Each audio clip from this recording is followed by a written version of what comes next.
Hi, good evening to all the viewers wherever you are. A wonderful evening session.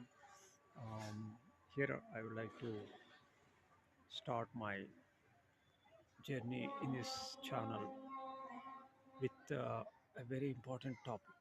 ఈరోజు మనం address చేయాల్సిన విషయం climate change. మనందరికీ తెలుసు, మారుతున్న పరిస్థితులకి అనుగుణంగా ఈ పొల్యూషన్ లెవెల్స్ ఎక్కువైపోయినాయి.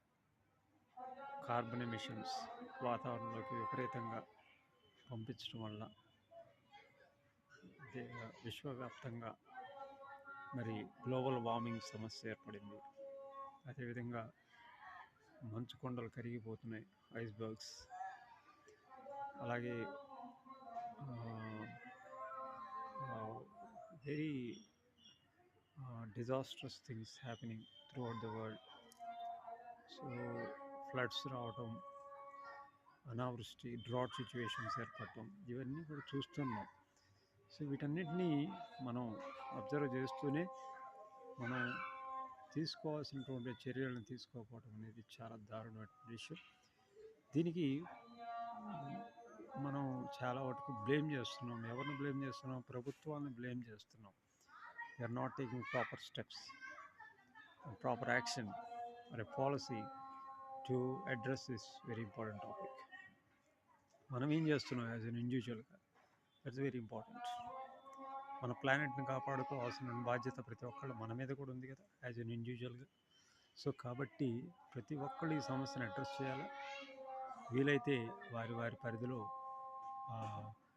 మనం ఈ గ్లోబల్ వార్మింగ్ని ఎలా తగ్గించుకోవాలనే దానికి మనవంతు ప్రయత్నం చేయాలి. తదనుగుణంగా రాబోయే విపత్కర పరిస్థితుల నుంచి తప్పించుకోవడానికి, ఫ్యూచర్ జనరేషన్కి ఒక హెల్దీ ప్లానెట్ని మనం అందజేయడానికి అవకాశం ఏర్పడుతుంది. కాబట్టి ప్రతి ఒక్కళ్ళు కూడా దీనికి సంబంధించి ఆలోచన విధానం మార్చుకోవాలి. ఈ వెహికల్స్ ఎక్కువగా వాడటం మనకి దురదృష్టకరం. ఈ మధ్యకాలంలో అవసరం ఉన్నా లేకపోయినా మనం 2 వీలర్స్ కానీ 4 వీలర్స్ కానీ వాడటం, వాకబుల్ డిస్టెన్సెస్ కూడా మనం ఈ ట్రాన్స్పోర్ట్ని ఉపయోగించడం అనేది మంచి పద్ధతిగా నాకు అనిపించట్లేదు. మనకి వీలైనంత వరకు మనం వాకింగ్ చేస్తూనో, లేదా ఇంకా బెస్ట్ థింగ్ ఏంటంటే సైక్లింగ్. దీనివల్ల ఆరోగ్యాలు కూడా మెరుగుపడతాయి. సో ప్రతి ఒక్కళ్ళు ఇది ఆలోచన విధానం మార్చుకోవాలా.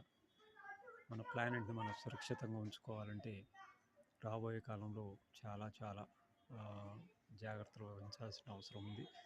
ఇప్పుడు చెప్పినటువంటి కొన్ని